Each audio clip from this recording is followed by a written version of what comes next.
Go stop the real quick cut. Double check the steering wheel. Gentlemen, start your engine.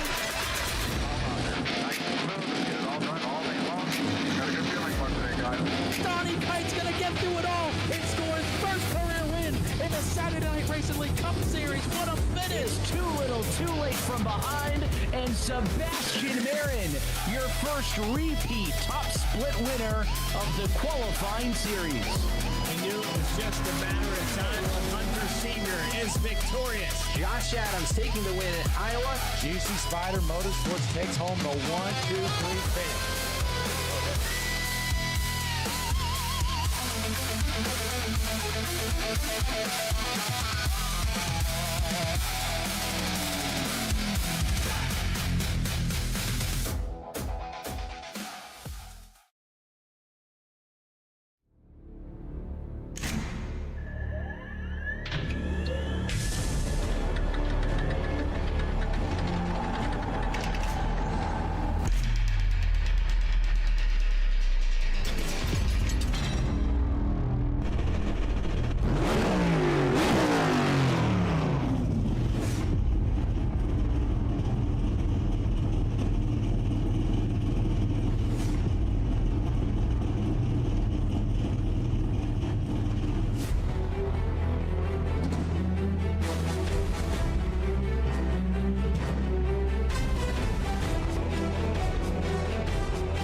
Good evening, race fans, and welcome to the halfway point of the season.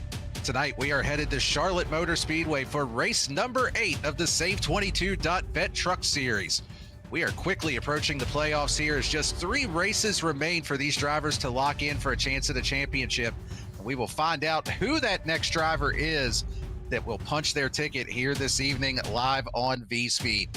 Thank you for tuning in. My name's Daniel Cunningham. Alongside me in the booth after a short medical hiatus, Logan Threlkeld and Bradley Cooper manning the production truck with those cameras courtesy of the legendary Dougie Beard. Logan, good to have you back. How you feeling tonight, buddy? Glad to be back, a little stiff, but excited to finally see some Rams in the field. You heard it first here. The Ram has finally made it to iRacing, and this is going to be interesting. I see that we've got 3 of them out here tonight. I'm excited to see how they stack up against the rest of the field. But we're going to take a look here at Charlotte Motor Speedway coming up on your screen. Concord, North Carolina, of course, a legendary track. 1.5 miles around, some high banking, 24-degree corners, and of course opened up in 1960. Daniel, what a place to be at today. Yeah, it is going to be a good one. Like you said, we've got that 4th manufacturer added to the field. Going to be interesting to see if anybody's able to get that first Dodge Ram win here in Goat Locker. See tonight's race details, 100 laps, 4 sets of tires available, 2 green-white checkers, 100% fuel as always. But these drivers have their qualifying runs finished up, and we have a pole award to hand out at Jam Printing and Promotions Pole Award. Since forming in 2013, Jam has contributed printing and promotional sponsorships to more than 60 local nonprofits, with a primary focus on organizations that assist veterans, women, and children. They've been with Goat Locker Racing since the very beginning, local and veteran certified. When they do well, they do good in the community. The 51 of Levi McCarty is going to be your pole award winner here this evening. Starting to his outside on the front row is going to be Jake Ellingson in that 27 truck. Row number 2 will be Jonathan Cofield. Mike Browning, the highest qualifying Ram in the field tonight. He'll roll off in P4. Wesley Burke starts in the 5th position. Patrick Dravick to his outside in the 6th position here this evening. Row number 4, Eldon Stewart and Ken Huber rolling off 7th and 8th. Rounding out your top 10 will be James Goshen in 9th and Matt Knights in 10th with a really solid qualifying run for him. And the back half of the field will start out with the 98 of Thaddeus Friel Jr. next to the 20 of Jason Kristen. Behind them, it's the 25 of James Kaufman lined up next to the 33 of Tyler Justice. In P15, it's the 3 of Michael Kostick next to the 7 of Charles Abert. In 17th, it's the 65 of Samuel Yosef next to Chance Taylor in the 14. And inside the top 20, it's the 12 of Claire Sisk Jr. next to Jason Farrow in the 47. Only 4 more to go here. That'll be the 37 of Michael Seymour in 21st next to the 99 of Brandon Wallace. Last but not least, the last row in the field, the 75 of Chuck Peglake Phelps next to the 02 of Michael Jones. That is your 24 truck grid here this evening. Field behind the iRacing pace truck getting ready to fire off here. Logan, do you have a pick or a driver that you're watching for tonight? You know, I really want to root for one of the Ram drivers here today, just being that it's the first time here. So I'm going to go with that highest qualifying Ram, the 4 of Mike Browning. He's been competitive all season long. So see him up here in the top 5 starting this one out in the new manufacturer. I'm going to go with him. I think my pick is going to be that 58 of Jonathan Cofield to get his first win on the season. Really solid qualifying run, but we are about to find out. We've got 100 laps here at Charlotte Motor Speedway. Green flag is out and we are underway.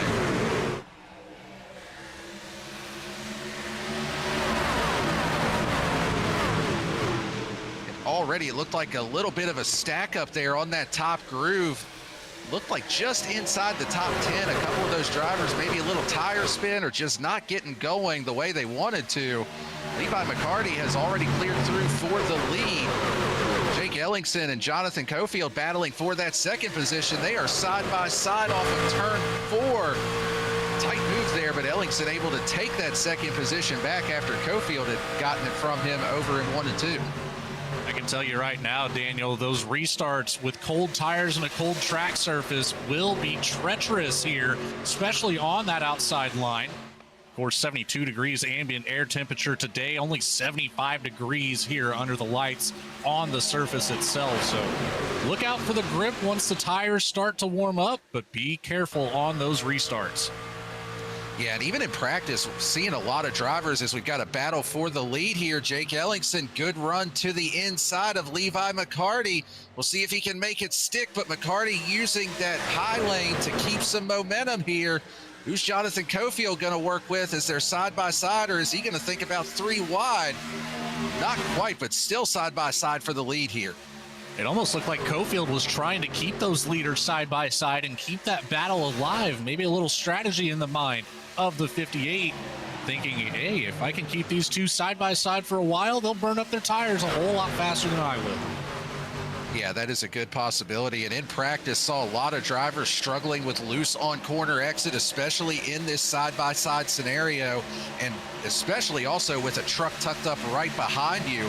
So Jake Ellingson going to be fighting both of that right now. He's got somebody right there trying to side draft, but it looks like he is able to clear through for the position. McCarty looking back to the inside. He's right on the quarter panel. Ellingson shutting the door, though. He's able to clear through for the lead. Left just enough of a gap to get to the inside, but not enough to put the truck there. Good move there by Ellingson to hold on to that spot and gets a lap led. Let's see what McCarty will retaliate with. We always know that 51 is super competitive here in these truck races. So watch out. It won't be long before he's battling again. Yeah, he will absolutely find his way up there to get back into that battle. A little bit further back, we've got Michael Kostick in the 98 there of Thaddeus Friel Jr. Kostick in the 3 to his inside, battling side by side for position. And, you know, something that I just picked up on looking at Thaddeus Friel's paint scheme there, we've been talking so much recently about how he's got the Intimidator look going on. How about a little Dale Sr. throwback paint scheme on that truck as well? It's got that old classic, I think it was when Senior was in the number 2 car. It's got that look on there. So, hey, if you're going to play the part, you might as well play it all the way. Even gives us a little hand gesture there, too. Friel, a people's choice type of driver, it seems like. I mean, hey, I'm with you. If you're going to rock it, you got to fully commit to it. Well, right now he might feel a little bit like Dale Sr. running some of the old Talladega or Daytona races because he is right. Oh no! He goes around. That is not quite the pass in the grass that we would want to see. But man, what a save and what a job by the rest of the field to be able to miss the 98 there. That could have easily collected other drivers, but that is going to put us under the first caution. And yeah, we'll go ahead and chalk this one up to a commentator's curse here too. Right when we were talking about him, he's got James Goshen there to the inside. It looks like, oh, never mind. I was getting ready to say I thought that Goshen got up into him when he clipped the apron there, but that was the 98 just getting into the wall a little bit off of turn number 4, shoots him down the track into the 85. Let's take a look here from the onboard, one more angle of this, and just gets a little squirrely there on exit, contact with the 85. But yeah, when you have this coming at you down the front straightaway and he's sitting broadside in the middle of the track, does a nice job holding the brakes, lets the field by, and going to be able to continue on here in this race. I would almost like to see the onboard look. I believe that was the 99 of Wallace that took it down to the inside, just narrowly escaping some contact there with Friel. Yeah, we'll take a look at this here on board with Brandon Wallace. You can see all the action up there. It's a little bit blocked by that crossbar on the windshield. There's a contact with the wall. This is the lap before, actually, but still contact being made with the wall by multiple drivers up through there. It'll be next time around here. Yeah, that was a close maneuver. It's so hard once they get down into the grass there, Daniel, to know where that car or truck is going to come back up on the track or if it's going to stay low. And it's one of those weird situations where, like you said, just broadside right in the middle of the track. See him coming back up, and there's room to the outside. Wallace taking the move to the inside, thinking he's going to slide up a little bit further, but props to both of those drivers. Friel on the brakes, and even the 99 a little bit on the brakes there to slow it down, make sure he doesn't get right into that passenger window. Yeah, absolutely. And a split decision here on pitch strategy. Looks like the first few cars stayed out. Your top 5, Jake Ellingson, Mike Browning, James Kaufman, James Goshen, and Jason Farrow.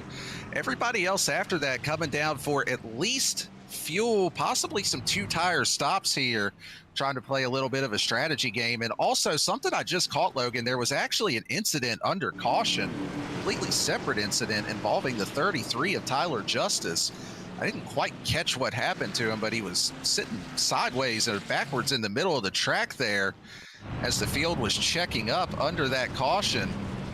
And yeah, I didn't quite catch what ended up happening here. This was when they were pacing, and it happened over in turns 3 and 4. So we'll take a quick look here. Just super strange that you would see an incident like that happening under a caution flag. Especially with pace speed only being 55 miles an hour, but maybe a little bit of a checkup here. Oh, yeah.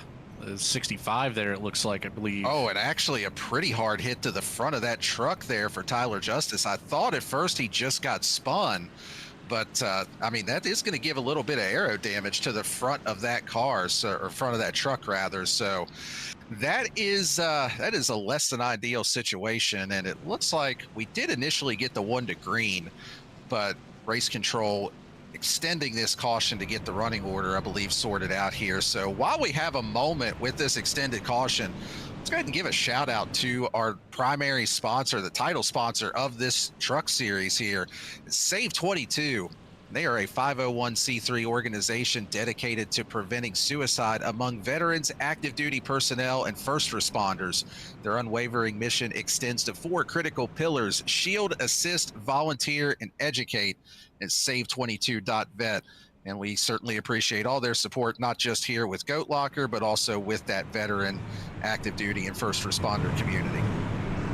Just a quick update as well. The reasoning for the extended caution here was to get the 65 sorted out. Did end up picking up an EOL for Samuel Joseph with that contact with Tyler Justice. So it is warranted, but that would be the reason for this extra pace lap here at Charlotte early on. Of course, coming around now to start lap 12. We'll get back green here at the start of lap 13 with Jake Ellingson in the lead, Mike Browning and James Goshen, 2 Rams up here in the top 5. Our next one, Jason Kristen back in P15 after taking what looks to be a 2-tire stop with an 8.1 second visit to his pit stall. Yeah, and it's nice to see Jake Ellingson up there in P1. He has not had the season so far that he has been hoping for. He's just been absolutely exasperated by bad luck, by just getting caught up in incidents, and not even just in this series, but across Goat Locker in general. So hoping for him that this is the night that things kind of turn around for him. He can get a solid run, get some momentum going back in his direction. And right now, he is in the right spot to do so. Although I am curious to see how this split decision here with the tire strategies and the pit strategies will work out. And Jonathan Cofield, the first driver that did come down pit road, looks like he was about 6 seconds in his box, which I would think that that is a 2-tire stop for him to come down pit lane there. So we'll see how this plays out as we get ready to go back green. Lights still off on the pace truck. Jake Ellingson, your control car here on this restart. Watch that tire spin in that top line. That is going to be a key here as they head into that extreme scoring restart zone, especially on these heat cycle tires. Green flag back out in the air. Really good jump here for the 27 of Ellingson. A bit discombobulated on that inside lane.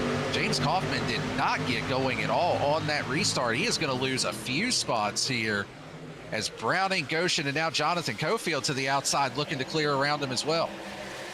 Looked like a lot of discombobulation through the entire field because of that as well. And looks like the 85 of Goshen will scrape the wall down the back straight. Starting to close back up a little bit to Ellingson here. Only a quarter of a second separating him and Mike Browning. Their top 3 right now are some of the drivers that elected to stay out. They will move up to P4 from the restart. See if he has anything to say for these top 3 with those 10-lap fresher tires. And the first truck that is on 4 tires is Wesley Burke, currently in the 8th position. So we'll keep an eye on him as well to see if he's able to make any progress as we ride on board the front bumper here of Mike Browning, doing a nice job hanging with Jake Ellingson. And we know Browning has a lot of speed tonight. He qualified in P4 here to start the race. So even though he did stay out, he's definitely up there on merit as well. It's not just a matter of pit strategy that he worked his way up to the front. Top 4 getting separated from 5th place on back. It's side by side for Kostick and Kaufman. Now Kaufman has fallen back behind Kostick. The 25 of Kaufman is sideways. Oh, but they all hang on to it. It looks like we're going to stay green as Charles Abert gets spun as well. He's down to the inside, but he's able to hang on to it. Catches a little bit of air as he gets back up onto the track. And, I think Charles Abert can possibly thank the grounds crew at Charlotte here that they tore up all that grass and replaced it with turf. Otherwise, he may not have been able to hang on to that as he got back up on track. But this was an absolute hornet's nest that we're watching on replay here. They were thinking about 3 wide. They funneled back down to 2 wide. And then the 47 of Farrow gets into Kaufman, gets him down the track a little bit. And then the 51 of Levi McCarty gets up into him as well. And here goes Charles Abert. This is where I was saying he needs to thank the grounds crew, because if that was grass through there, he may not have been able to hang on to it quite the way he did. I would have to agree with that statement wholeheartedly. I noticed Patrick Drabick was able to skirt on through using that bottom line, avoiding all of that. So the 07 moves up to P11 after the pit cycle. Started P6, obviously fell back just a little bit here early on, but making a drive back up towards the front. As long as those top 4 don't get away too far, he still has a chance here. He's got a lot of drivers to get around, but never count that 07 out. Well, and the next truck in line ahead of him right there is the 40 of Ken Huber. And the reason I bring that up, there was contact between those 2 drivers last week at Gateway. And Ken Huber on the first lap of the race came out on the worst end of that. Got a lot of damage out of it. And, you know, we talk about it pretty regularly on here on these shows. Race car drivers never forget. If you're Ken Huber, are you thinking about, hey, that's the guy that kind of messed my race up on lap 1 last week, maybe make it a little harder to get around? Oh, absolutely. You have to. I like the way you think. Not even a hesitation, just absolutely. So we'll see if that plays out here, but Patrick Drabick has got 4 trucks right in front of him that he could potentially pick off here in pretty short order, depending on how and where he's able to catch them at. Ken Huber now is starting to move to that outside lane to try to find a way around Michael Kostick. It's just going to be a matter of, can they get these positions sorted out where Drabick doesn't have to ride side behind 2 drivers that are side by side, and that's proving to be the case right now. And even just up ahead of that, the battle between Stewart and Chance Taylor, you know, they've been swapping positions here lap after lap, and right now Stewart stuck up on the high lane. Taylor gets a good drive through the bottom. He'll get clear coming out of 2, but watch for that number 1 to attack back here down into turn 3. If not in 3, certainly try to get side by side again by the front straight. Yeah, we saw a little bit of contact there between Ken Huber and Michael Kostick as they were battling for position. A little door bang down the straightaway. Kostick loses 2 spots in the exchange with that. And now that is going to put him in the 11th position. Patrick Drabick now back up inside the top 10, still in the tire tracks of Ken Huber. And Huber is also on fresher tires here as well. He did take 4 on that last pit stop under caution. So no tire advantage for Drabick as far as that goes, but the couple of drivers ahead of him here, it's like Eldon Stewart did a fuel-only stop. Chance Taylor did take tires on his stop. So just a bunch of varying strategies right now amongst the entire top 10. Well, our first 4-tire driver, Wesley Burke, has finally cracked his way up around Jonathan Cofield. He caught up to the top 4 after a deficit of about 0.3 of a second. And now trying to work to the inside of James Goshen. Goshen gives plenty of room there, moves up to the high lane in 3 and 4. That's going to open up the door for Burke to get through, but not quite enough to get clear. He will be clear coming out of turn 2 and then trying to pick up the draft of Mike Browning and challenge these 2 leaders up here. Levi McCarty directly behind this battle. He took 4 tires on that stop as well. He is working his way up through the field.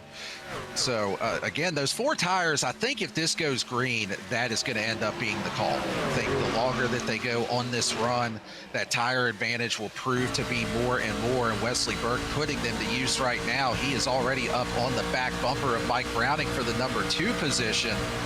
See if he can find a way around here. Gets right up behind him, maybe packs just a little bit of air on the back of that truck. And able to carry a lot of momentum, just wrapping that bottom, wrapping that blue line down there. You have to be careful putting that air on the left rear. It's a very easy way to upset your competitors and make them drive you a whole lot harder here. Is Browning high up on the track out of turn 4, scrapes the wall, so he's going to lose that position now to the 04. And also the 85 looking to take advantage of that maneuver.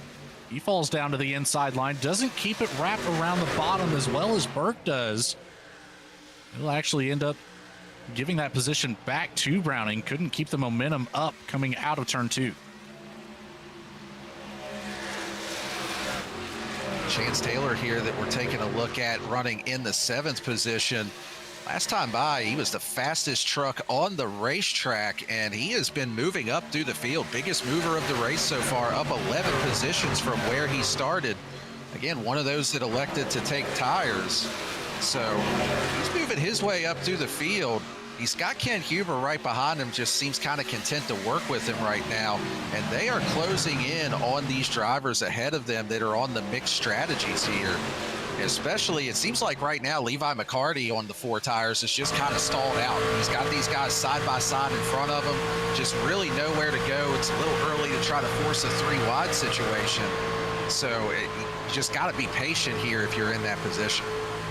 McCarty, always a driver to keep in mind that plays the strategy game very, very well. So maybe just allowing a little bit of time here for those tires to cool off a little bit as he's been pushing quite hard. try to give it a little bit less temperature on the rubber and then mount that attack once they finally settle the battle in front of them. And it looks like that's what he's doing now as Burke is all over the back bumper of Jake Ellingson for P1. This is the battle I want to watch here. We know that Jake Ellingson is not going to give up that clean air easily. We know that Wesley Burke is also an aggressive driver out on the racetrack. He's not afraid to drive hard, run people hard. Not saying in a bad way by any stretch, but he definitely will put his truck in situations that others may not. And right now, he and Ellingson are going at it for the race lead, but that has allowed Levi McCarty to close right in on this battle for position. If you're McCarty, who do you work with? Do you try to go with Jake Ellingson to see if you can maybe make a pass on older tires for the lead? It's not going to matter, though. Wesley Burke clears through for P1. And now there's just one truck standing in Levi McCarty's way to try to get up there and get this race lead back. If we take that back and think about the side-by-side battle in the seat of the 51, you almost always have to choose the fresher tires to follow. That way you don't get stuck behind the older tires, but he does a great job of, biding a little bit of time there down the backstretch and makes a clean pass around the outside through 3 and 4. And now he's going to try to keep up that momentum through 1 and 2 and look to go side by side with Wesley Burke, and he'll actually get clear before we dive down into 3. That was a really impressive move out of the 51 of McCarty. He used that high lane to get a ton of momentum and was able to carry that down the back straightaway and made pretty quick work of the 0-4. So we'll see if Wesley Burke can hang with him. Jake Ellingson starting to lose some positions now to those that did come down pit road. Without the benefit of that clean air, a little bit harder to get the handling right on that truck. So he's now back to the 4th position. Jonathan Cofield got around. He's still got Mike Browning right behind him. But again, here is that 14 of Chance Taylor on the move. Talked about him just a couple of laps ago, but gets a little bit tight here in the turbulent air. Not quite able to clear around the driver up top. That's an 85 of James Goshen. And now Patrick Drabick on his back bumper. He's been able to get around the 40 of Ken Huber. So, Logan, there are battles all over the place on this track right now. There is no shortage of action anywhere you look here, especially up in the top 10. No, Browning with contact to the wall. Apologize, the 40 of Huber with contact to the wall. Drops it all the way down to the bottom, but the 40 gets around Drabick again. Yeah, the 14 of Chance Taylor has fallen off as well. He got into the fence there also. Maybe some damage out of that as we go back and take a quick look on the replay here. Chance Taylor to the inside of James Goshen there in the 85. Patrick Drabick looking to the middle, thinking about 3 wide. Doesn't quite take it there. Oh, that was the 40 of Ken Huber that got into the wall, shot down the track like you had mentioned there, Logan. But yeah, just battles all over the place. And there's the contact between the 40 and the 07, and that is going to be some pretty massive damage for Chance Taylor. Really hard hit to the right front of that truck. And that is definitely going to hurt the cause here this evening. Not quite clear on that call, but Taylor tried to move up, got the right rear across the nose, got very lucky, however. That could have ended up so much worse for both of those drivers. And luckily enough for Drabick, it's most of the damage on the 14. He'll be able to continue driving here at Charlotte Motor Speedway. See if he can recover. If that yellow comes out once again, then they'll have a good opportunity. It shouldn't be too much damage to get repaired while visiting pit lane. Yeah, it shouldn't take a long time to get that fixed, but just with where it's at until he is able to being all right on the right front like that, it is going to hurt the handling of that truck for sure. So take a look on board here. This is the 12 of Claire Sisk Jr. That's Jason Farrow directly ahead. Battle for position between 18th and 19th here. Chuck Phelps just behind in 20th as well. This driver's running for position. So it's like there's actually a side-by-side here between Chuck Phelps and Matt Knights. And there's Michael Seymour directly behind as well. Chuck with the webcam on as always here this evening. So he's fighting the handling of that truck just a little bit. Normally I would say sun's out, guns out, but of course under the lights here for today's event. I love the night races that we have here at Go Locker Racing, especially at a track like this where grip is such a key factor in the race. I love seeing the strategy that drivers have to play on a hot racing surface, but the racing that you get, the product of a colder track is just, it's outstanding sometimes, and we're seeing that right now on display as the 37 takes a dive to the inside here, trying to get around Feltz. He'll come out side by side, but loose out of turn 4, so gonna give up that run that Michael Seymour just had and fall back in line here, or try to rather, but we'll end up side by side with Charles Aber. A little bit further back up, we've got a battle for position inside the top 5 here. Ken Huber trying to take that final spot in the top 5. Mike Browning was running up on that high groove, gets a little bit tight on exit, and that is going to allow the 40 of Huber to complete that pass for position. And, you know, looking up there at our top 3 drivers right now, Jonathan Cofield, despite being in a tire deficit from these top 3, or from the top 2 rather, he is making some work right now. I mean, you see him here, he's looking to the outside of Wesley Burke, trying to get that number 2 position away, using that high lane pretty effectively here. Well, looks like he'll be able to clear through for that position, so I'll be curious to see if he can get on even tires with these drivers. What kind of speed does that 58 have? And, you know, we're not that far away from thinking about green flag pit stops. Drivers should be able to go about 45 to 50 laps on a fuel run. Of course, those that pitted on that first caution, even those that didn't, be able to make it a little bit further. So may just try to split it in half here. But now Cofield already looking to the inside, trying to get some clean air to try to get around Levi McCarty. But yeah, it's just really impressive what the 58 is doing here, and with a tire deficit. I'd expect to see our first round of pit stops come through right at lap 50 up to lap 52 for the drivers that stayed out. And then, of course, we've got about 9 laps to 10 laps of difference between the field. So be around lap 55 to 60, depending on the strategy that these other drivers have. Yeah, and looking right now, there is going to be a benefit to coming in for the undercut. The lap times have fallen off from the fastest lap of the race by well over a second and a half actually right now. So the tire wear, even though we don't have a hot, slick racetrack, the tire wear is definitely a factor here at Charlotte. And that's one of my favorite things about this track is it has a surprising amount of tire wear. I mean, it's not quite to the level of like in Atlanta, for example, but still, you've got to manage that throughout the race. Especially as these drivers start to move up the racetrack. You see where Burke has continued to wrap that blue line at the bottom. You would imagine that the tire wear factor for him would be a little bit less as he makes a move to the inside of Jonathan Cofield, trying to get back to that P2 position. Currently clear. That gap, that drive off the top goes in favor of the 58. He'll give a shove to the 04. Surprised we didn't see a look down to the bottom entering turn 3. These drivers that are still on the bottom of the track will have a slightly extended run with the tires, but everybody that's worked their way up to that high groove, it's just chewing it up like a cheese grater. Yeah, one of the things with the iRacing tire model, if you run up on the top of that track, does tend to melt that right front a little bit faster. So something that these drivers are managing with running that upper groove. See a battle for position here for 4th now.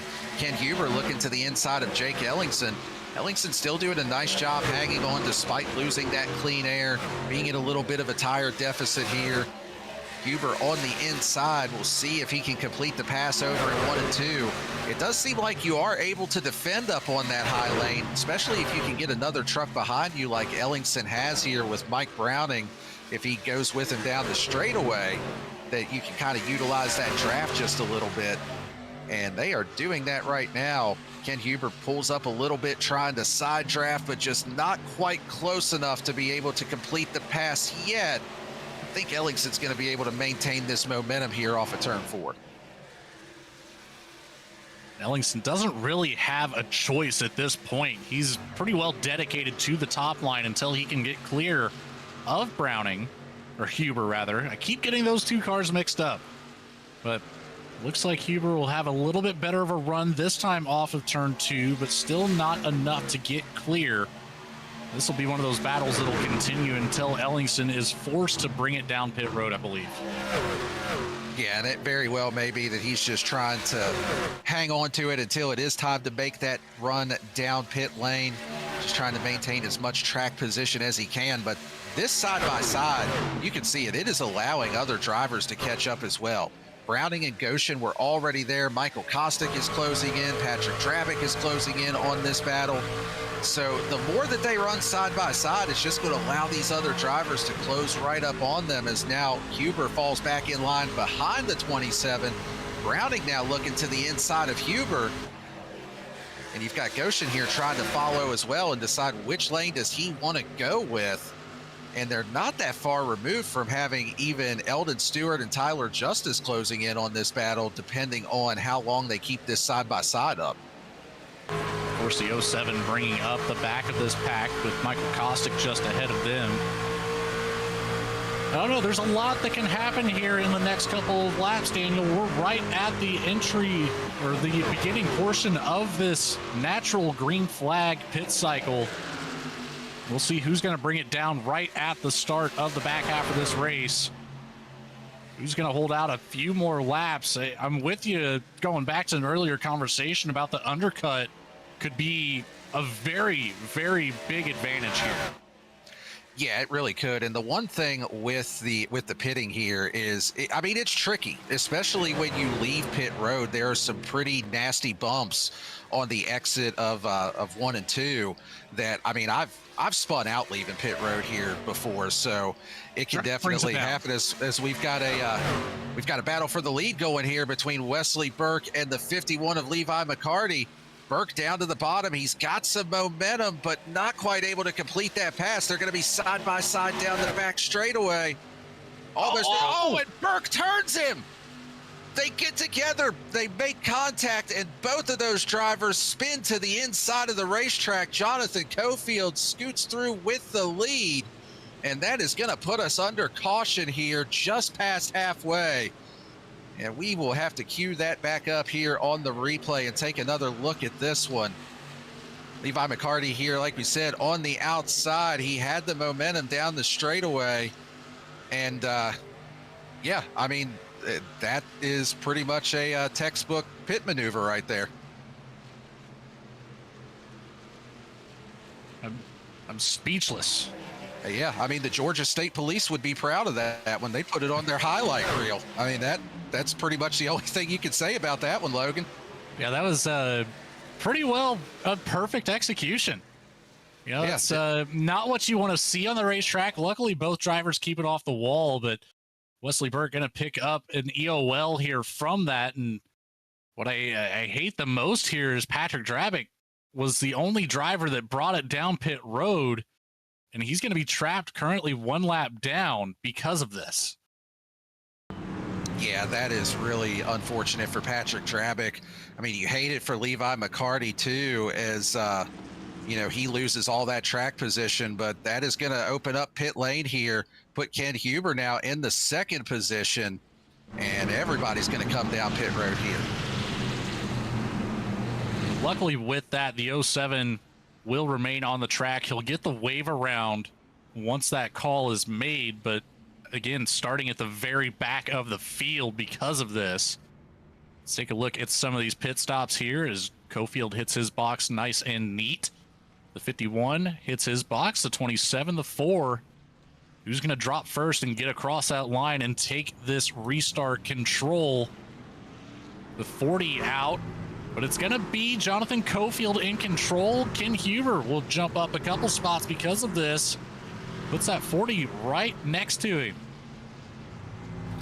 Yeah, so that will give Jonathan Cofield the lead of the race. Ken Huber, like you said, in second. Rest of your top 5 would be Jake Ellingson, James Goshen, Mike Browning. So while we have a moment here, going to take a quick commercial break, and we will be right back with you here for the restart in the green flag.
superior quality, ultimate protection, and the highest level of craftsmanship. We make our gloves for the hard worker that wakes up every morning and gives 110%. You deserve the highest quality protective gear that's going to work for you, day in, day out. We know it can be tough deciding what companies to trust for your hard-earned money. It's all in our name. We've mastered our craft to help you master yours. We make our gloves rugged, durable, and designed for you. Whatever the job is, we have you covered. We are your glove station. A thriving job market and low cost of living, plus a wide range of veteran benefits, make Indiana the perfect place for veterans of the United States military to call home. InVets can help you find that home. We're an organization started by veterans to help former service members transition to civilian life in our state. InVets can help you find the community with the career opportunities, housing, schools, and amenities that fit your lifestyle. To learn more about InVets, visit us at invets.org today. Welcome back here to Charlotte Motor Speedway. We are back under the green flag. Jonathan Cofield leading from Ken Huber, Jake Ellingson, James Goshen, and Tyler Justice after that incident under caution earlier. Now back up inside the top five, so solid recovery for him here this evening. They are looking three wide in the back of the pack, though. It was Mike Browning, Thaddeus Friel, and the 51 of Levi McCarty. And you know McCarty has got to be driving mad right now. He has got to be really, really motivated to get that truck back up to the front after the way all of that played out. He's looking, yeah, he's definitely motivated. He was looking three wide to the bottom. They funneled back to two wide. And, I mean, he's got to be madder than a hornet's nest right now. And if there's one driver that I completely believe that could do it, it would be the guy in the seat of that 51 right now. There's a lot of potential here for McCarty to make a recovery of a lifetime. Taking a look a little bit further back at the 04 of Wesley Burke, who cycled out to the 17th position with the 07 of Drabick back on the lead lap after receiving the wave around right behind. And nearly three wide for the 51. Tyler Justice would have been the meat in that sandwich with the 85 out on the outside, but look at the 51 go, already back to the top five, currently holding on to the fourth spot right behind Ken Huber. Yeah, Levi McCarty in the 51 right now, kind of pulling some classic Kyle Busch in the Truck Series moves back for when he was in the 51. I mean, he is just slicing and dicing his way through this field, already back up into a podium position. And I'll be honest, Logan, I didn't catch where he restarted at. I believe it was just outside of the top 10, and it did not take him very long at all to get back up into the podium. Take it back here on my side of things, see if I can find out where he restarted, but it doesn't really matter where you restart. It's all about where you finish, and on a tear right now is the 51. So keep an eye as he makes his way closer and closer to those top two. He'll have to keep in mind the tire wear. That'll be a big factor for him to finish up here in the podium spots.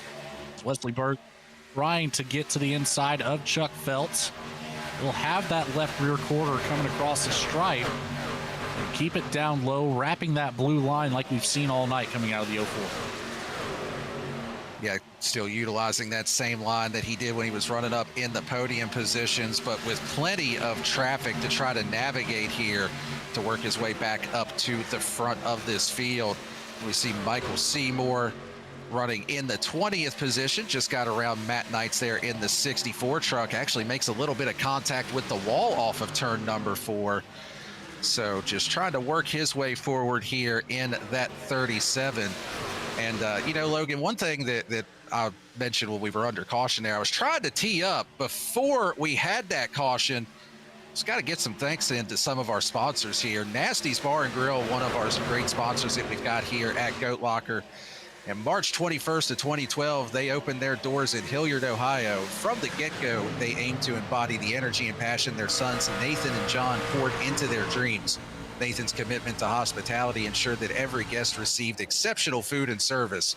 They've hosted numerous fundraisers in their establishment with the goal of raising funds to donate a sim rig to a deserving veteran or first responder. We appreciate their support here at Goat Locker. So a little bit of action there coming out of turn 2. Somebody got loose, maybe a little bit of contact with the wall, and we're seeing a lot more contact with the wall now coming out of turn 4. That time is the 85 of James Goshen. Held on to it, but you can't do that too often when you have 2 high caliber drivers right behind you, being the 3 of Caustic and the 1 of Eldon Stewart.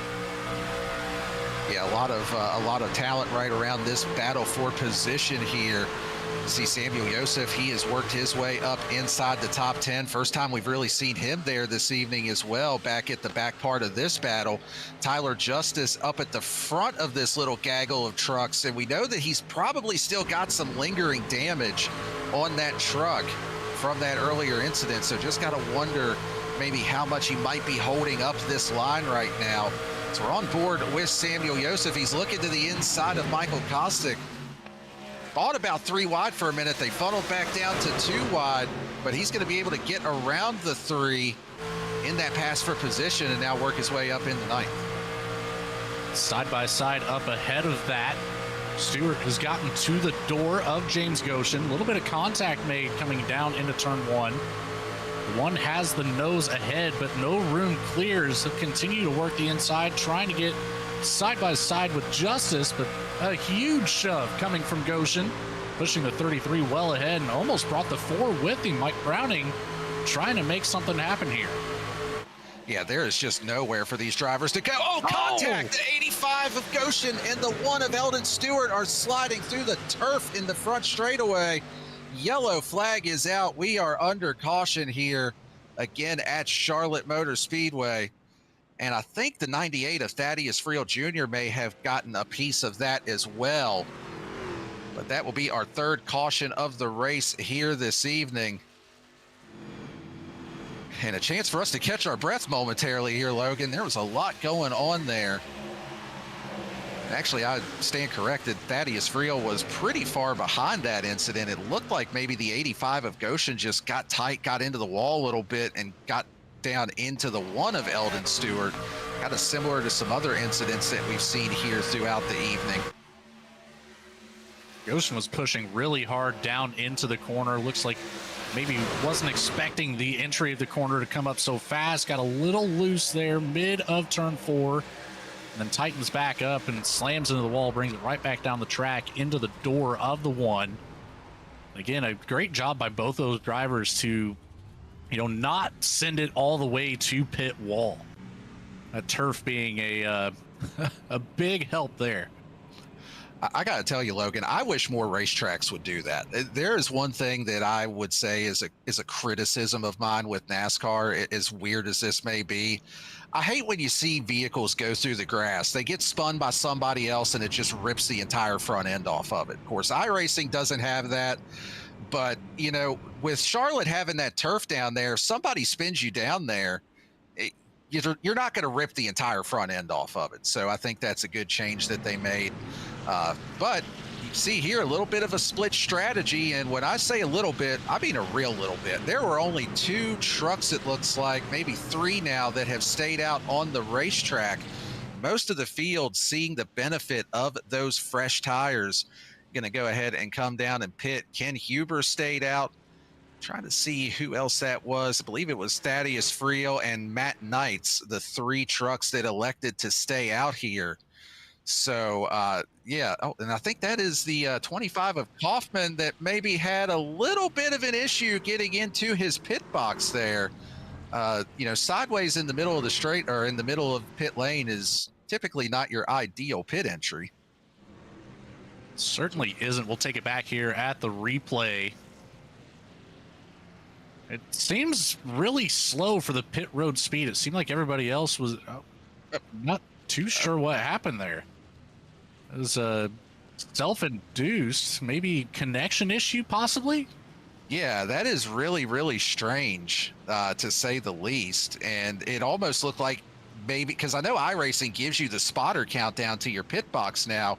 It was almost like he wasn't getting that countdown and he wasn't 100% sure where his box was. And by the time that it started, he just got on the brakes so hard that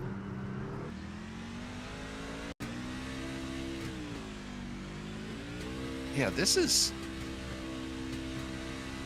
really weird. I don't know if maybe it's a hardware issue or what, because his RPMs were pretty well maxed out too, and then it drops down. So I'm almost thinking maybe a hardware issue of some sort at that point, because that is definitely a strange scenario there, to say the least. So yeah, that is definitely an interesting one. But Kaufman back out on the track and rolling. We are 1 to green here. So I'm going to take a moment to thank another one of our league sponsors here under this caution, and that is Harpoon Designs. And if you need a paint, check out Harpoon Design, the undisputed #1 ranked studio on trading paints. When you're hitting the track, you shouldn't just be fast, you should look the part. Celebrating 10 years of elite digital liveries, Harpoon Design has set the industry standard for detail and creativity.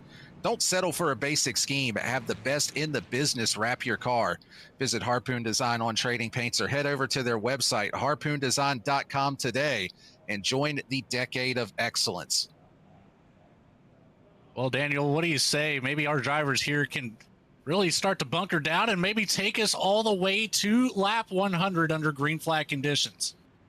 Yeah, they are definitely going to have to bunker down on these different pit strategies, different agendas that everyone is on. Jake Ellingson, the first driver, on 4 tires. Savio Joseph on 2. Most of the rest of the top 10 taking 4 tires as well. And of course, those top 2, Huber and Thaddeus Friel Jr., both on the older ones. We'll see how this goes as they head into that extreme scoring restart zone. Green flag back out in the air, and we are back underway here at Charlotte.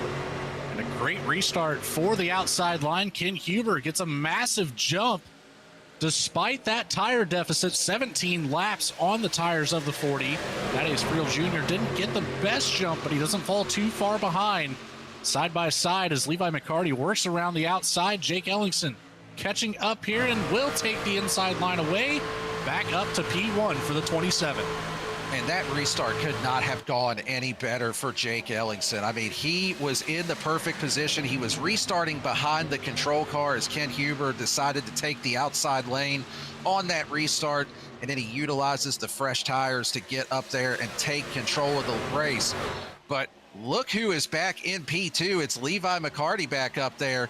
So we ride on board with the Intimidator here, but we are under caution. The 4 of Mike Browning is around. James Goshen almost gets collected in that as well, but he's able to get through relatively unscathed. But you can see there's some pretty heavy damage on the front of the 4 truck. Who, hey Logan, wasn't that your pick to win tonight?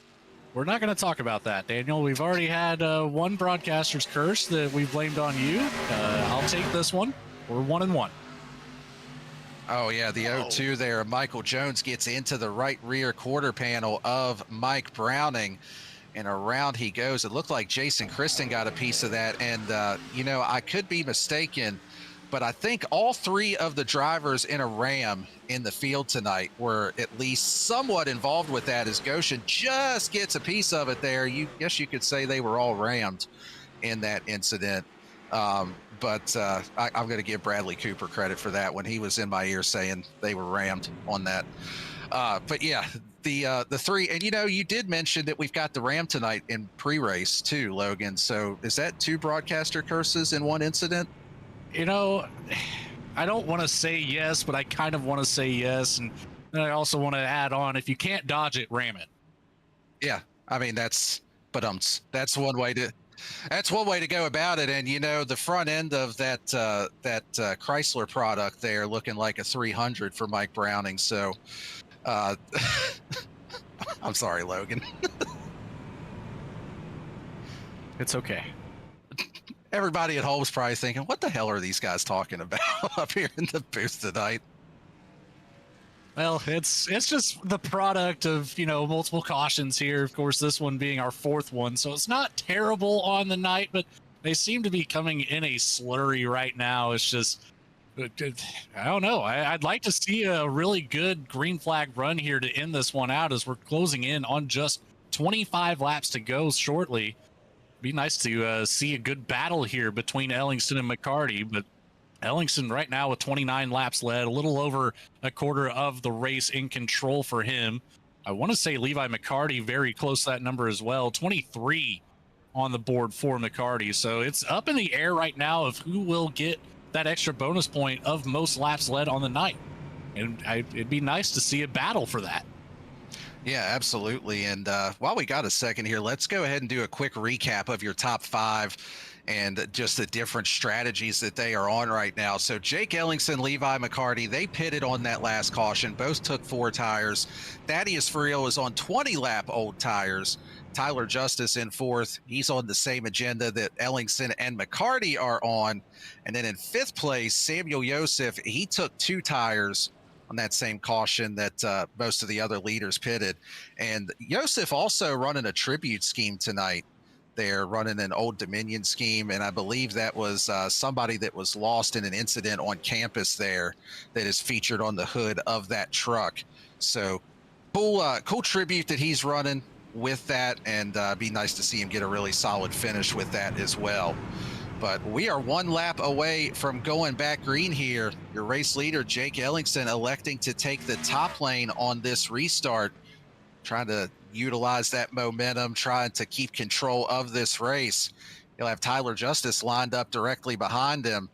But I'm just really interested and curious to see how this battle between those top 2 is going to go, because we know Jake Ellingson wants to turn his season around. A win would lock him into the playoffs. We know Levi McCarty wants to get back up there after what happened when he was in the lead previously. There's just a couple of different storylines at play here, and we know that they are both going to race hard for this. That they are, and of course you can't ever count out any of these drivers up here in the top 5. We got, of course, Tyler Justice right behind Ellingson, Friel Jr. on the bottom line behind McCarty. So it's really going to boil down to who gets the better jump here. Of course, in control is the 27. You would imagine that top line would get a good run. But again, that top line is so dangerous on cold tires, on a cold surface. We're about to find out as they enter the extreme scoring restart zone. And we're going to see just how this plays out. A little bump there at the bottom. That's going to help out McCarty, but a big jump here away from that second row. Side by side as we work down into turn 1. Yeah, that bump really did help out McCarty. Usually we see the leaders get a really big jump when they are the control truck, but not the case here. McCarty was able to nose out ahead, but Ellingson using the side draft, using that top lane with the momentum to try to take the lead back. Now he's a half a truck length ahead. A little bobble out of the 27, but he hangs on to it. They're still going to be side by side for the lead as they head back to the start-finish line. That top line was dangerous for 2 drivers. I saw Wesley Burke get a little loose on corner entry there. Oh, for the turn 07 of traffic is around in the back of the pack. We've got another caution out here at Charlotte. Drabick doing his best Tokyo Drift impression there through turns 1 and 2. I don't think he ended up hitting anything, but you can see the exasperated look there from Pat. This has not been the night that he has been wanting. He got trapped a lap down with one of the previous cautions, trying to work his way back up through the field, and now gets spun here again. And maybe not quite exasperated. He's got a little, almost like a little, what else can you do except laugh look on his face here. But taking a look on the replay, he's got Kaufman to his inside, contact between the two. And yeah, Pat keeps it off the wall. Everybody able to miss him. Mike Browning having to take evasive maneuvers there as well. That got really tight there for the Ford truck. He's right on board here. Take a look at this. I mean, he's going up to the top of the track exactly where you would want to go, thinking he's going to keep it down low. Pat just along for the ride there at that point, but great job by everybody to miss the spinning truck there. I have to say, tonight, the wreck avoidance for the entire field, Daniel, I would have to say, as the kids would, pretty fire. Speaking of fire, at MK Fire Design, we believe every hero's story deserves to be etched in wood. From the thin red line to every branch of our military, we craft custom, handcrafted flags that honor service, sacrifice, and pride. Honor your sacrifice today at mkfiredesigns.com. Every flag has a story. What's yours? As we see the 98 of Thaddeus Friel Jr. finally electing to bring it down pit road and put some fresh tires underneath that truck. And that's going to be a 10-lap difference here. We saw it work out pretty well early on, but so late in this race where we've had so many cautions back to back here after just a couple laps, I don't know if Friel will be able to make it all the way back up to the front with only a 10-lap difference. Yeah, it's going to be a challenge for him, but, I got to go back for a second here, Logan. That is one of the best segues to a sponsor read that I think I've ever seen here at Goat Locker. I got to give you props for that. When you first started that off saying it was fire, I was literally doing like the meme facepalm thing over here. Like, what is this guy talking about tonight? But that was a good one. I got to give you props on that. Hey, sometimes you just got to connect with the younger viewing audience. And although, us older folk, we might not know all the ins and outs of the lingo, but I know that one at least. Well, the first time you say 6'7", I'm booting you out of the broadcast booth. So hopefully you hold off on that one. Yeah, I can promise you that one. The things that we do under caution. But yeah, let's get off of that topic for a moment. One of the drivers that we like to give a hard time to here in Goat Locker is that 99 of Brandon Wallace, currently running in the 7th position. And he's the biggest mover of the race so far, up 15 spots from where he started this evening. So the 99 proving that he is not so terrible here this evening. And he's done that multiple times this season where he'll come away with the top 10 finish and just make us eat our hat with that comment. A little wave from the 99 of Wallace. Of course, always tuning into the broadcast mid-drive. Normally has a pretty funny shirt on. I'm not seeing too much humor this week for the 99. Yeah, that's a more traditional shirt compared to what we've seen a couple of times here out of the 99. So maybe he needs another care package sent to him. Brandon, one of those that always has the broadcast on in the background, so he likes to play to the crowd a little bit. Will always be one of the crowd favorites as well. If you can't be the best on the track, you might as well be the best on the broadcast, Yeah, you might as well play it up a little bit and have a little bit of fun with it. Because, at the end of the day, that's what we're all here for, right? Have a little bit of fun with this. And, of course, with Goat Locker doing what they do off the track, supporting a great cause and a great mission as well. And another driver that likes to play up to the crowd here is the impersonator, I guess we could call him, the Dale Senior impersonator. So that might be the new nickname we have to use for him. But getting ready to go back green here. Field heading into the extreme scoring restart zone. Great jump here for Levi McCarty, taking the inside on this restart. He's going to be able to clear through for the lead. Jonathan Cofield now trying to work his way up into the podium spot yet again. He's to the outside of his teammate Tyler Justice. Justice looks like it's a little bit tight through the center of the turn, and he's going to have to fend off a bunch of challengers. They're thinking about 4 wide down the straightaway.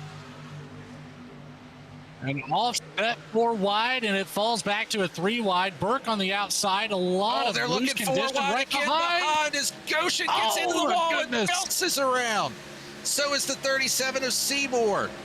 Caution is back out here at Charlotte. And, that is not the look I would have expected from somebody that just got spun like that. But Chuck just kind of looked like having a little chuckle about it there at first. And, I got Bradley laughing. I didn't even realize what I said there at first. Good night. Anyway, let's take this broadcast is falling apart. Let's take a look on the replay here at this one. Chuck doing a little X Games jump there through the infield turf. It started with Goshen getting loose, the field just having to check up. And poor Patrick Drabick, he is probably ready to go ahead and get this race over with. Wrong place, wrong time. He gets into Chuck Phelps, and that sets it off just with everybody checking up in front of him. Nowhere really for him to go on that. But yeah, Goshen there with a big wiggle. They were already 3 wide behind, and just accordion effect from there. Tell you what, the 0-2 of Jones got extremely lucky there, just barely squeaking through as he forced that 3 wide, middle of Huber and Feltz. Starts up on the top, dives it down in the middle, despite the car there just ahead. I apologize, that was Aber just ahead of Huber. But man, got extremely lucky in the 0-2, not so lucky for the 37 of Seymour. Chuck Feltz doesn't pick up too much damage. Maybe the toe knocked out a little bit from that air time, but we'll see once we get back under green flag conditions if he can keep up to speed. Man, what a thread the needle moment there for the 0-2. I thought for sure he at least got a door bang or something out of that, but he was able to sneak through there and did not pick up any damage or contact at all from that. So great job by the 0-2 navigating his way through that incident there. And of course, just picked up an EOL penalty not too long ago and has already worked his way back up to a top 10 position. So didn't pick up any damage, did pick up some spots. Levi McCarty will be back in control of this next restart. Jake Ellingson on the opposite lane of McCarty's choosing. Row 2 will be Cofield and Kostick. Row 3, Stewart and Burke. Row 4, Justice and Yosef. And then finally in the top 10 is Brandon Wallace and Jones. A lot of big movers up here in the middle of the field, right around that 10th position. Yeah, a lot of drivers up double-digit spots from where they started at. Michael Kostick is one of those. Brandon Wallace, Michael Jones. Now, actually, Jones showing is the biggest mover of the race. And something that you touched on, Wesley Burke now back up into the 6th position. And I hate to just keep bringing up the same topic, but, you know, we talked about race car drivers never forget. What do you think might happen if Burke is able to get back up there around the 51 of McCarty? It's so hard to say. You know, it's, again, they never forget. So you have to wonder. I mean, McCarty's got a chip on his shoulder after that. He's worked his way back up to the front of the field. Obviously, you don't want to lose that position, so I would assume that there will be a lot of aero blocking coming from the 51, and we know from previous races across the board, either here or on Wednesday nights, the 51 is extremely good at putting dirty air on the nose of his competitors. He is indeed. He's really good at making sure that he keeps drivers guessing. He's not going to keep using the same line every time. He's going to try to take away the preferred groove that the other driver wants to run, and that's what you have to do. I mean, that's just part of racing. That's not a knock by any stretch on Levi McCarty. That is, I mean, it's something you'll see all the time in real life NASCAR as well. It's a skill. Yeah, it really is, because there's a lot of people that just get so focused on looking out the windshield that, you know, we talk about mirror driving. They say it in real life too. There's definitely an art form to it, and Levi McCarty is one of the best here in this series of being able to do that.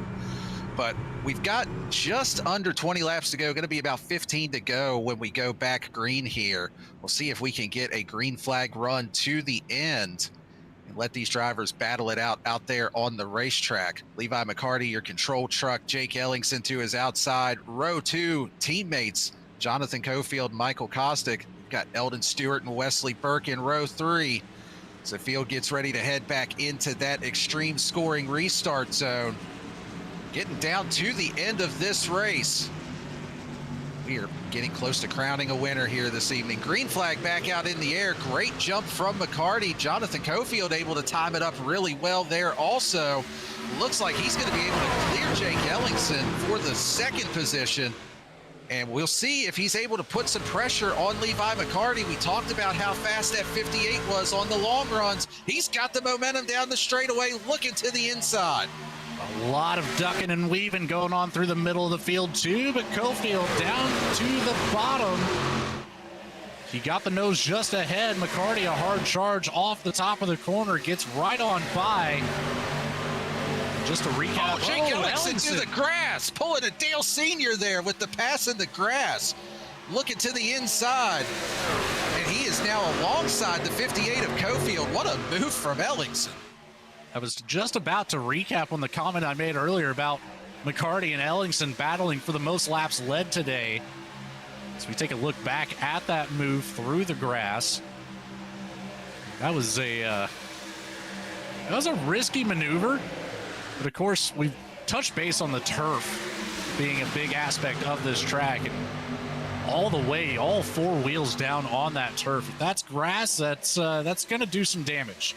But Ellingson, with a massive run, gets right back to the driver's side of Levi McCarty. He'll have the advantage down to the bottom of the corner as Wesley Burke trying to make a charge around Jonathan Cofield for a podium spot.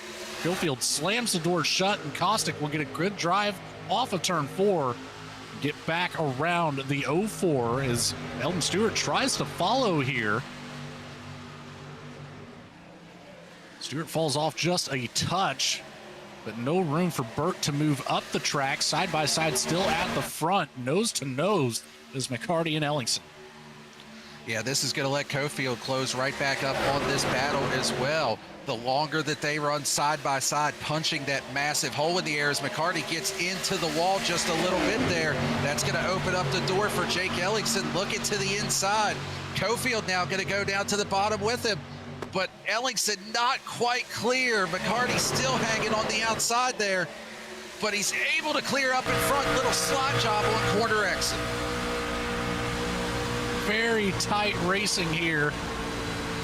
We saw very little room for air. Ellingson holding on to that lead. Where will McCarty go? Inside, outside, back to the inside, loose. Holy cow, these drivers are going at it. They are absolutely going for it as we are down to 10 laps to go here. Ellingson now able to take control. He's out in front. McCarty, Cofield right on his tail. Michael Kostick also a part of this. And now the battle for fourth is on. Wesley Burke looking to the inside of Kostick. He's trying to get himself back up into a podium position here as well. Maybe even be in a position to take advantage if our leaders get together. And there's another driver creeping up here, Thaddeus Friel. We talked about he's got that tire advantage, putting it to use up to the 8th position. He has an opportunity here for a couple more positions to be gained for the 98. That tire call might be the right one after all. Just have to wait and find out as we're inside 10 to go. Side by side back here with Eldon Stewart. Really good battle for position between those two, and Thaddeus Friel is needing them to sort this out so he can just have somewhere to go to try to utilize those fresh tires and continue working his way up through the field. But as it stands right now, he's just kind of stuck in traffic with everybody side by side in front. Joseph now actually looking to the inside of Wesley Burke as Burke was getting held up there by Michael Kostick. Kostick doing a little bit of aero blocking of his own, but the battle for the lead is back on. Here comes Levi McCarty. He's looking to the inside of Ellingson. He's got a door alongside him. Is he going to be able to carry the momentum and complete the pass? Cofield, it looks like, willing to work with the 27 and try to give him a little shove down the straightaway. They're still side by side in front of him off of 4. Near contact with the wall out of turn 4 for Ellingson. Nearly comes down across the nose of the 51.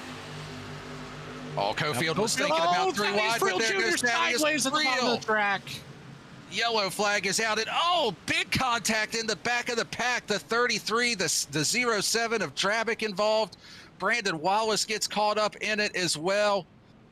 Looks like James Kaufman, a big pileup in the back of the field as everybody was trying to avoid the spinning truck.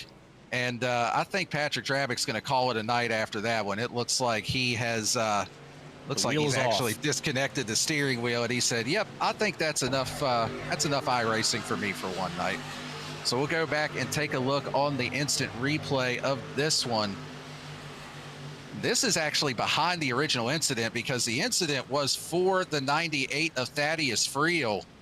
And, yeah, everybody just kind of piles in from there. Friel was stopped on the track holding his brakes, trying to let the field by. And just got pile drive there. It's a rough hit. We'll take a look at what happened to Friel. just a hard battle there with the 0-2.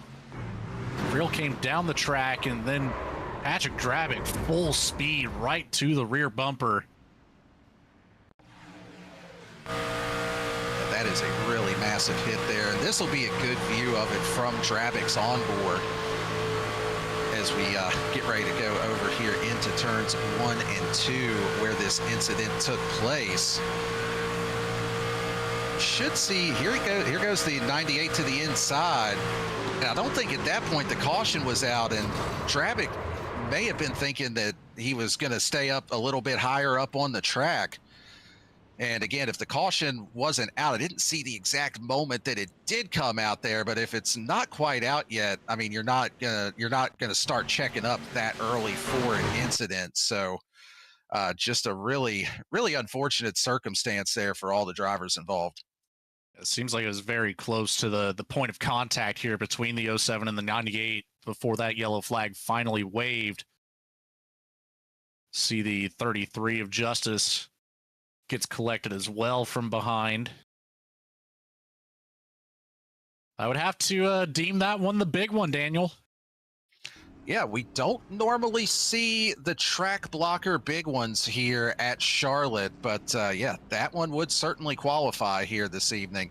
And this isn't gonna put us in a green-white checker overtime situation, but this is gonna put us where it may be a natural green-white checker. It's going to be pretty close. So we've got 5 laps to go here. Word from race control tonight. Seems like the 0-2 of Michael Jones will be deemed at fault for that incident. Seemed be how that plays out. Punch and go. Daniel, we've got Patrick Drabick up here in the booth with us. Patrick, that was a quite the wild ride that you had there. I hate to see that for you. You've been pretty well wrapped up in just about every incident today, and of course it really started to just completely unfold for you after the incident where you got caught a lap down. You're the first driver to bring it down to the pits, and then of course that yellow flag waved right around lap 50. Tell me what's going through your head right now. Wondering why I'm up here in the booth having one of the announcers just tell me how bad my race was. That's what's going through my head right now. So thanks, I guess, for inviting me up and telling me all. Yeah, it's just a bad day. Couldn't seem to catch a break here tonight, and got involved in a couple things, and it's all racing stuff and having fun. But the incident between me and Chance Taylor kind of messed up the front end of the truck, and tried to recover from there. Got caught up in a couple different things, and I mean. Last thing that took the truck out, and not a lot you could do when a truck comes shooting back up the track. Yeah, not a lot of room for you there to maneuver, and of course the yellow flag not quite coming out in time for you to really react to that. So it just totally unfortunate circumstances, but love to see that you got a smile on your face regardless. You've spent your Friday afternoon racing here with a great group of individuals. Daniel, did you have anything for Patrick?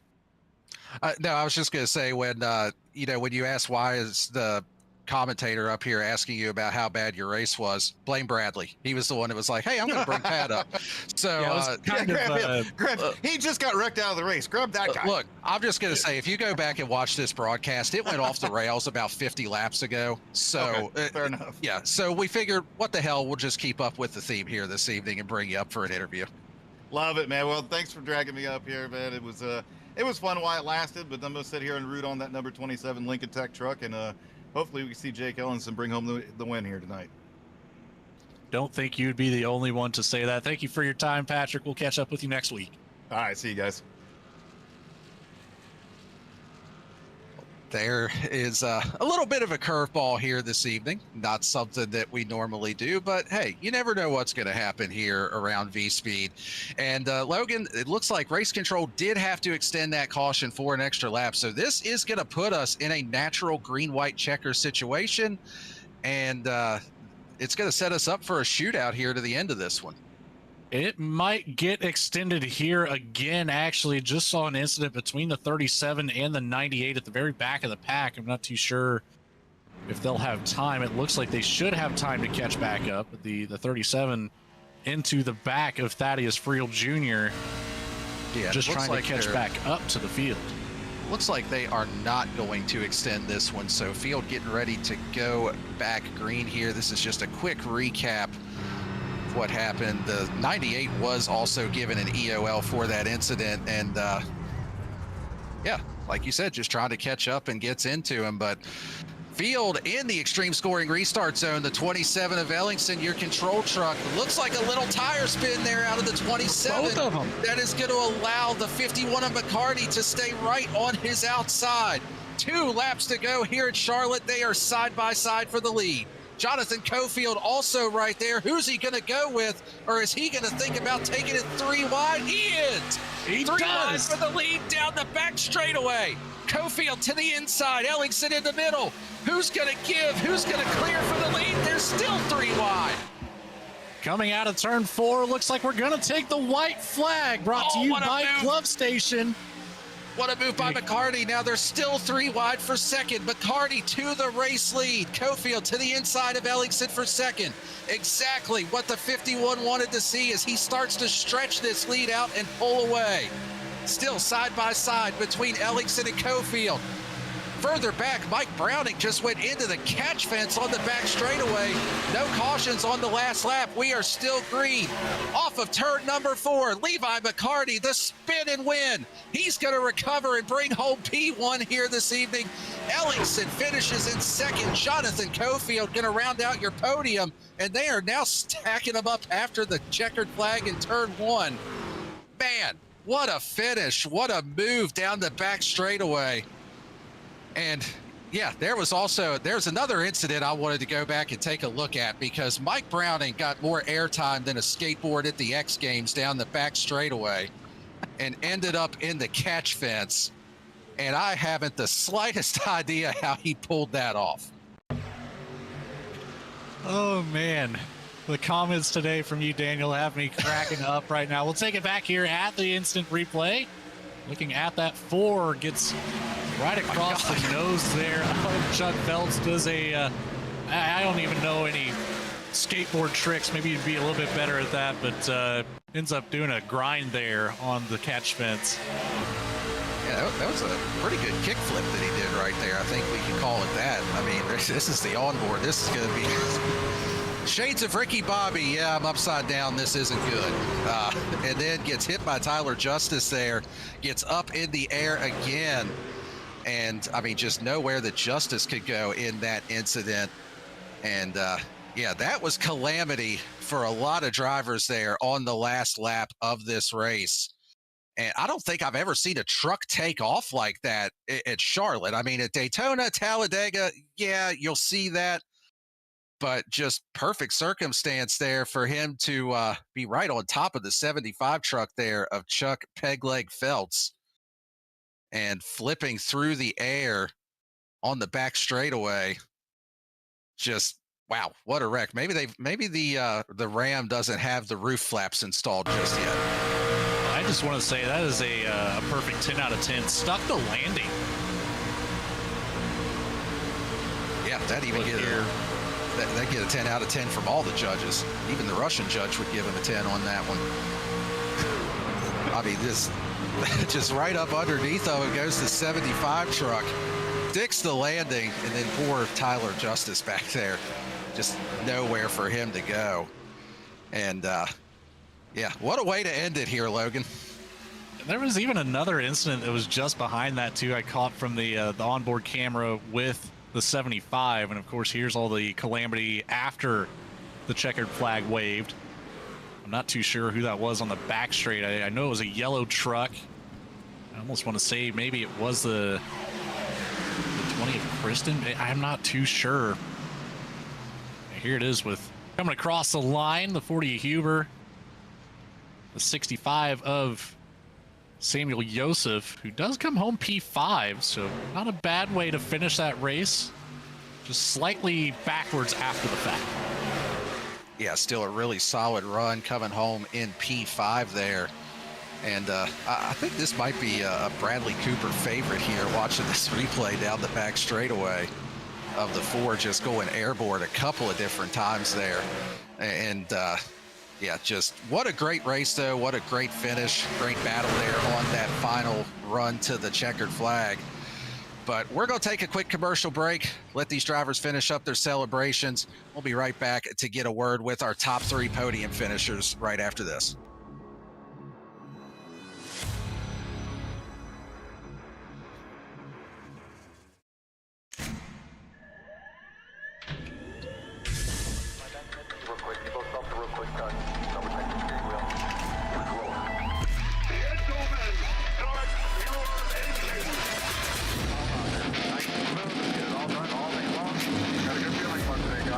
Donnie Kite's going to get through it all and score his first career win in the Saturday Night Racing League Cup Series. What a finish! Too little, too late from behind, and Sebastian Marin, your first repeat top split winner of the qualifying series. We knew it was just a matter of time.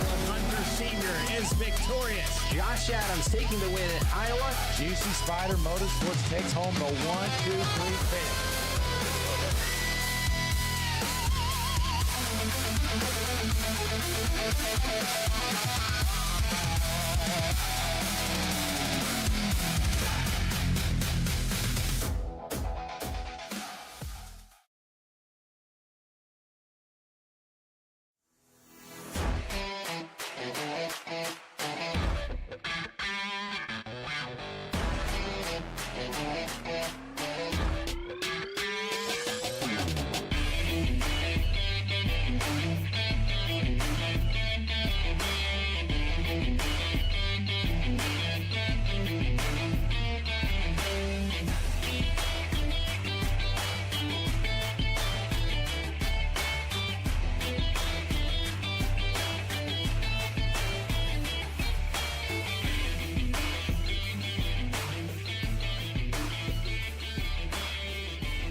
Superior quality, ultimate protection, and the highest level of craftsmanship.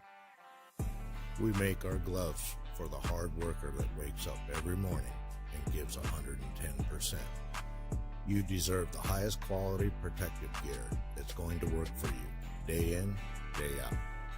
We know it can be tough deciding what companies to trust for your hard-earned money. It's all in our name.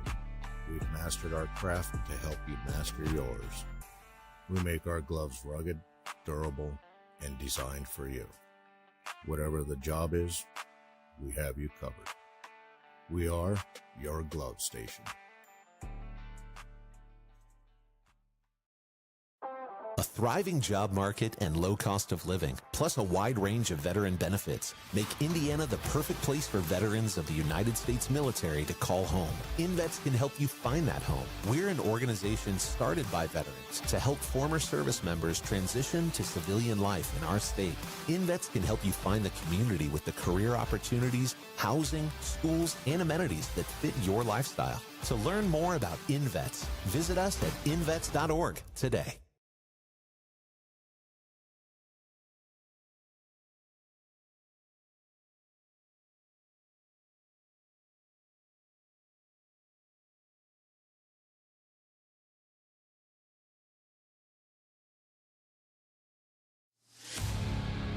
Welcome back to Charlotte Motor Speedway. Give you your full race finishing order here, let you know where your favorite driver rounded out the evening here tonight. Levi McCarty, of course, your race winner. Jake Ellingson coming home in P2. Jonathan Cofield rounding out the podium. We'll hear from the three of them in just a moment. Michael Costa comes home in 4th. Samuel Joseph in the 5th position. Wesley Burke rebounds back up into the 6th position. Ken Huber comes home in 7th. Eldon Stewart in 8th. James Goshen in 9th. And rounding out your top 10 here this evening is Brandon Wallace. I'm surprised you didn't mention those top 3 starting 1, 2, 3 there, Daniel. But in P11, it's the 14 of Chance Taylor, followed up by Chuck Egleg Phelps in 12th. 64 Matt Knights takes home 13th with Jason Kristen in the 20, just behind. Claire Six Jr. in the 12 will move up a couple spots to a 15th finishing spot, with James Kaufman in the 25 taking home 16th. The 02 of Michael Jones moves up quite a bit to a P17 despite a couple EOLs. The 37 of Michael Seymour, taking home P18, the 98. The impersonator, Thaddeus Friel Jr., taking home 19th, with the 33 of Tyler Justice rounding out the top 20. And behind them in 21st is the 7 of Charles Abert. 22nd, please do not hate me for the rest of your life, Mike Browning. You were my pick, but you come home in the 4 at the back of the field. The 07 of Patrick Drabick, bad luck befalls on him, taking home 23rd. And last but not least, the 47 of Jason Farrow in 24th. What do you say we go ahead and get a word from our top 3 finishers, starting with the race winner, Levi McCarty. This is the V-Speed booth. You got us? Yes, I do. Well, man, what a race for you. The box score is going to say you started first, finished first, and I believe led the most laps, but man, there was a lot that went on in between. Let's start back with the incident at halfway. You had the spin off the nose of the 04. How much motivation did that give you, or were you just driving angry back up through that field? Because it looked like you were driving with plenty of motivation there. I honestly, I wasn't too upset. Well, I didn't have any damage from it or anything, so I immediately was able to refocus and be like, all right, let's just run up through the field here and have a good time doing it. So yeah, no hard feelings with Wesley there. I've been racing with him this year in a bunch of different leagues. I know that he definitely didn't mean to get into me there, and yeah, that kind of stuff happens when he's as fast as he is, and we're fast too, so it's gonna happen. But yeah, it was a ton of fun running up through the field there, and there were a couple points through the race where I didn't think we were gonna be able to pull it off, and ended up happening. It did, in fact, end up happening, of course, coming away here victorious at Charlotte Motor Speedway. Now, I'm curious, as you were on your recovery effort, you made it seem pretty effortlessly, but it certainly isn't at a track like this where the aero dependency of these trucks is so large. How are you able to, not only just overcome the situation, but able to drive through the field as seamlessly as you made it look? Just being able to make a lot of moves right at the restart, having good restarts was what made it happen tonight. And then obviously the one at the end there was just incredible racing with both Jake and Jonathan there. Those guys were really fast tonight as well. And if it would have went green there on that last run, I don't think I would have had anything for them before we got that stretch of caution. So just being able to make moves on the restart, and that was the major key tonight. A lot of fun. Well, great job on the win. You definitely put on a show here for us this evening. Before we let you go, who do you want to thank or shout out for this one? Lincoln Tech, SAVE22. Thanks to them for putting on this awesome Premier Truck Series. Have a blast. I think this is maybe my fourth or fifth season, and we're having a lot of fun doing it. I don't foresee ever stepping away from it. Great group of guys, a lot of fun. Thank you guys, Dan, Bradley, Logan. Thanks for just an awesome broadcast, and V-Speed as a whole. I can't wait to go back and watch this one tonight. Alexander PCs, Cruising Classics, Indiana Department of Veteran Affairs, InVets, ATYL Media. Thanks everybody that makes GLR so great. Well, there you have it from our race winner, Levi McCarty. Congrats again on the win. We'll see you next week at New Hampshire. Oh, no. Don't sound so excited, but we'll see you there anyway. Thanks, guys. Oh, and the broadcast continues to go off the rails. Let's go ahead and get a word from our second place finisher, Jake Ellingson. He's been waiting, I'll say waiting impatiently down there in the waiting room after the PM I got from him. But Jake, great run tonight, led the most laps, finished in second. I know you needed a good run to build some momentum. Do you feel like there's anything you could have done differently on that green-white checker to be able to take that win from Levi McCarty? Yeah, get a better restart. That's pretty much it. Just get a better restart. I lost grip on it and spun the tires a little, and Levi had got it up beside me, and Cofield just got an excellent run out of 2 and took us 3 wide. I mean, it was kind of lucky to come away in second, to be honest. Yeah, it was quite the battle that you guys had there at the very end. As we've got the quick look here with the cameras at that 3 wide coming down the back straight. What was going through your mind at that specific moment when you were the meat in the sandwich? You had 2 very strong competitors on both sides of you, and then of course even Michael Kostick just behind that fight that you had to take all the way to the checkered. My first thought was don't die, because I needed to finish. That was pretty much the goal tonight. It was just to finish, wherever that may be. It is what it is. I would say it's kind of disheartening, leading the most laps and not winning the race, but, that's racing. And, the fact of green-white checkers and, multitude of different things happening. But we had a great finish, can't complain. Well, really good to see you up here in the booth with a podium finish. Hopefully that's where I am.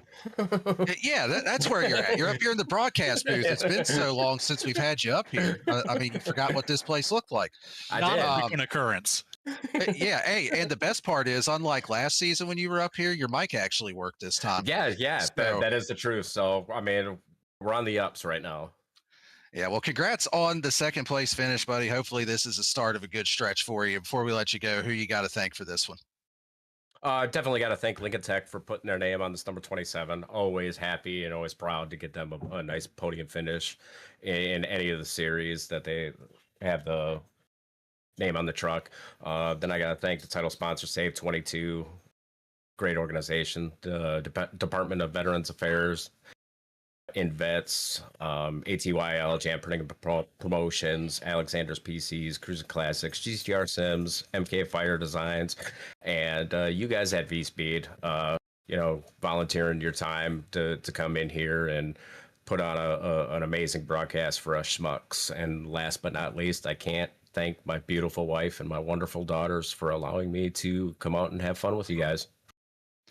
Well, congrats again. We will see you next week when we head to New Hampshire. Peace. That's your second place finisher, Jake Ellingson. And, Logan, your pick may not have done very well tonight, but my pick pre-race is now up here in the broadcast booth with us because he finished on the podium. That's Jonathan Cofield. How you doing tonight, buddy? What's up, buddy? Hey, doing good. You didn't get the commentator's curse, so I'll go ahead and chalk that up as a win. Really strong run for you. Led a few laps, finished in the top 3. I knew that you were going to try to make a 3 wide move on that white checker there at the end. I've raced around you enough to know. So just talk a little bit about that final restart. When you got down to the inside on that 3 wide, do you feel like you could have done anything different to finish that pass off? I don't know. I guess a little Lucas has rubbed off on me over the years, but I throw the 3 wide there. They got into it a little bit off 2, and I just had to run. I didn't want to push either one of them, coming to the white. So I figured I'll just go for it. And the bottom just didn't hold. My only hope was maybe one of them washed up into each other and slowed each other down. But if I could have took it 3 wide on the outside, now they might have been a different outcome. It's just a whole lot stronger on those older tires with a little less grip, but. Gave it my best shot. Good race overall. Yeah, it was a fantastic race for you, Jonathan. Congratulations on your P3 finish. It was quite the wild ride to be through the entire thing. Of course, 7 cautions on the night. Now, we saw you competitive the entire time. You're a front runner pretty well from green flag to checkered. How important was it for you to have this track position virtually the entire time in being able to stay away from all the carnage that unfolded? Yeah, track position was very important. I really got disappointed because we had all them cautions at the end because I still had a set laying. Maybe 20 to go. I was going to jump down there and take my last set, but I saved the set just in case. But we kept getting those cautions and never could get any heat in the tires. So, track position was key. Being the leader was even more key. But I was kind of hoping when I jumped out to second and a half there on lap 60, we'd have went green, but. Didn't happen, but it'll be all right. We'll move on to next week. Still a really solid night for you. Good run coming home in third. Before we let you go, who do you want to thank or shout out for this one? Yeah, just everybody at Goat Locker Racing, what to do. You and Logan, Bradley Cooper back there giving us all the great shots in the race. Let's see, we got iRacing, MK Fire Design, Sim Motion, Harpoon Designs, Zach Graphics, and SAVE22, of course, for what they do, being on the truck. All my teammates at Bandits, Sim Shop. If you want some Moza products, some Magic products, I got all kinds of stuff over there. Go check them out. Type in Bandits and save 10%. All right, well, there you have it from our third place finisher, Jonathan Cofield. Congrats again on the podium. We'll see you next week at New Hampshire. Yes, sir. Appreciate it. And that's going to do it for our post-race interviews.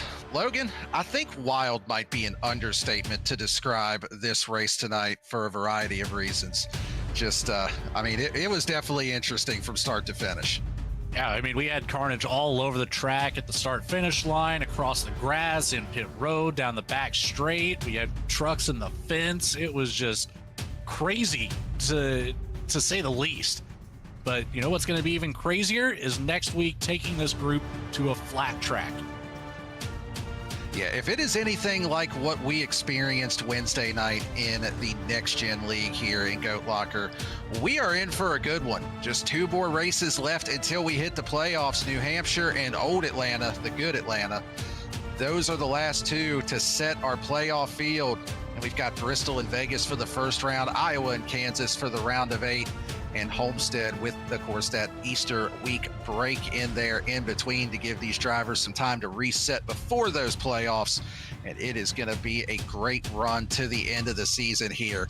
But that is going to do it for our coverage this evening. So on behalf of Patrick Drabick, Jamie Barkis, and everybody at Goat Locker Racing, on behalf of everybody at B-Speed, Adam Baker, Bradley Cooper, Morgan Cook, Eddie Smith, and of course you as well, Logan, up here in the booth with me. And of course, thank you to Dougie Beard for those great camera angles as always. My name's Daniel Cunningham. Join us next week as we head up to the Lobster Mile in New Hampshire, and we will see you there on V-Speed. Good night, everyone.